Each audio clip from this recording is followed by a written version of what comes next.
Hello hi എല്ലാവർക്കും എൻ്റെ വീഡിയോയിലേക്ക് സ്വാഗതം. അപ്പോൾ ഇന്ന് ഒരു നോമ്പിൻ്റെ വിശേഷങ്ങളായിട്ട് വന്നതാണ്. വലിയ പറയത്തക്ക ഒന്നും വിശേഷമൊന്നുമില്ല, പക്ഷെ എന്നാലും ഓരോ ദിവസവും വീഡിയോസ് എടുക്കും ഞാൻ, എന്ത് ചെറിയ കാര്യമായാലും വലിയ കാര്യമായാലും.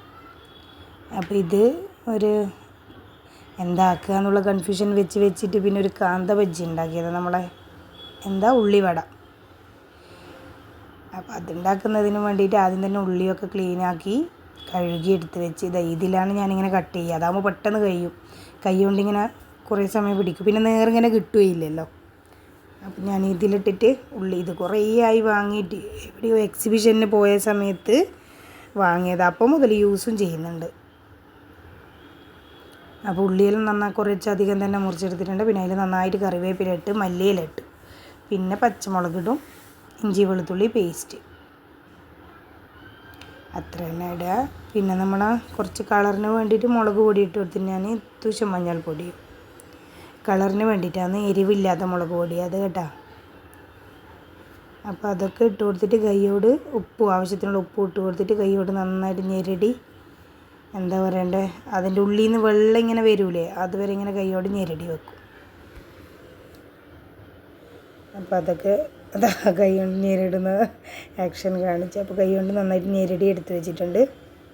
ഇനി ഇതിലോട്ട് പൊടികൾ ഇട്ട് കൊടുക്കും. അപ്പോൾ എൻ്റെ കയ്യിൽ കടലപ്പൊടി കുറവായിപ്പോയി, അപ്പോൾ അതുകൊണ്ട് കുറച്ച് മൈദയും കുറച്ച് അരിപ്പൊടിയും മിക്സ് ചെയ്തിട്ടാണ് ഞാൻ ബജ്ജി ഉണ്ടാക്കിയത്. ബജ്ജിയെല്ലാം പിന്നെ എല്ലാവരും വീട്ടിലുണ്ടാക്കുന്നതന്നെ, പക്ഷെ എന്നാലും ഒരു വീഡിയോ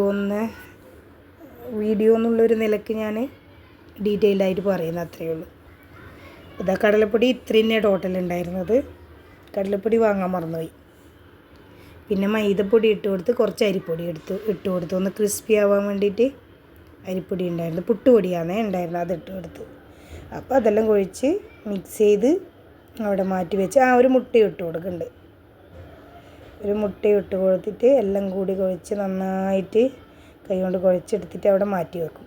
പിന്നെ അതവിടെ മാറ്റി വെച്ചിട്ട് പിന്നെ ജ്യൂസ് ആക്കുന്നുണ്ട്. ഇതിന് മോള് മറ്റേ ബദാം മിൽക്ക് പൗഡർ ഇല്ലേ, ഞാൻ ഇവിടുന്ന് ഡിമാർട്ടിൽ നിന്ന് വാങ്ങിയതാണ്. അപ്പോൾ അത് പാലിലിട്ടിട്ട് ഒന്ന് അടിച്ചെടുത്ത്. അപ്പോൾ ഇന്നത്തെ ജ്യൂസ് അതാണ്, ഇന്നലത്തത്. പിന്നെ അതാ ഓരോന്നായിട്ട് ബജ്ജി, ഇത് സാബുദാന വട ഉണ്ടേനും, അതിൻ്റെ തലേന്നാക്കിയത് ഫ്രിഡ്ജിലെടുത്ത് വെച്ചിട്ടുണ്ടേനും, ബാക്കിയുള്ള മാവ്. അപ്പോൾ സാബുദാന വടയും ആക്കി, കാന്ത ബജ്ജിയും ആക്കി. അപ്പോൾ ഇതാണ് ഇന്നത്തെ നോമ്പോറിൻ്റെ സ്പെഷ്യൽ. പിന്നെ രാത്രിയൊന്നും ഞാനൊന്നും ഉണ്ടാക്കിയിട്ടില്ല, കാരണം ആർക്കൊന്നും വേണ്ടാന്ന് പറഞ്ഞുകൊണ്ട്. ഇത് കഴിച്ചാൽ തന്നെ പിന്നെ എണ്ണക്കടി കഴിച്ചാൽ പിന്നെ രാത്രി ഫുഡ് കഴിക്കുന്നില്ല. ഒരു ദിവസം ഉണ്ടാക്കിയാൽ 2-3 ദിവസത്തേക്ക് വെക്കേണ്ടി വരുന്നു. അപ്പോൾ പിന്നെ ഞാൻ രാത്രിയൊന്നും ഇപ്പോൾ ഉണ്ടാക്കാറില്ല. അപ്പം നമ്മൾ സിമ്പിളായിട്ടുള്ള ഒരു നോമ്പ് പറയാണ്.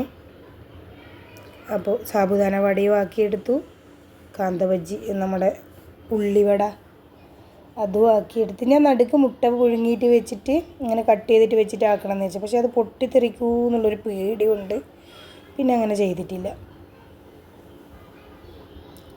അപ്പോൾ നന്നായിട്ട് അടിപൊളിയായിട്ട് ചെറിയ തീയിൽ മൊരിച്ചെടുക്കണം. ഇത് കുറച്ച് സമയം ഞാൻ ഫുൾ ഇതിൽ വെക്കും, പിന്നെ സ്ലോയിൽ വെക്കും. അതിന് നടുക്ക് ഒരു ബോക്സ് ഈത്തപ്പഴം കൊണ്ടാകും, കിമിയ എന്ന് പറഞ്ഞിട്ടുള്ള, ഇവിടെ കിമിയ ഈത്തപ്പഴമാണ് പറ്റുള്ളൂ നോമ്പ് തുറക്കുന്ന സമയത്ത്, എൻ്റെ മോൾക്ക് പ്രത്യേകിച്ചും, ബാക്കി ആർക്കും അത്ര കുഴപ്പമില്ല. അപ്പോൾ അത് തലനോമ്പിൻ്റെ അന്ന് നമുക്ക് കിട്ടിയിട്ടില്ല, നമ്മൾ വാങ്ങുന്ന ഷോപ്പിൽ അത് തീർന്ന് പോയിനേന്. പിന്നെ ഇത് അതിൻ്റെ രണ്ടാമത്തെ ദിവസം വന്നപ്പോൾ വാങ്ങിയതാണ്. നല്ല ഈത്തപ്പഴം, നല്ല സോഫ്റ്റ് ഈത്തപ്പഴം.